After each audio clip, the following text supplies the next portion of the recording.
gagawa tayo ng ensalada na sayote. Ayan, binalatan ko ng sayote. Tapos haluan natin ng pipino. Dadgarin na natin ang pipino. Ayan. Sunod natin ang sayote.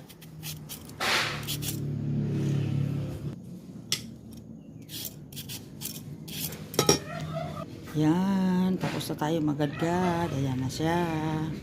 Yan ang ilalagay natin sa ating ensalada. Ayan. Iwa tayo ng kamatis. Ayan, lagay na nga natin ang ating sibuyas. At ilagay na rin natin ang ating kamatis. Ayan. Lagyan na natin ng konting asukal para mag-balance. At lagyan na rin natin ng konting asin at paminta.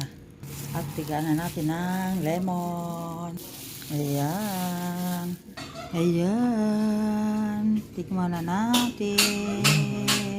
Thank you for watching mga ka-vlog, mga ka-idol.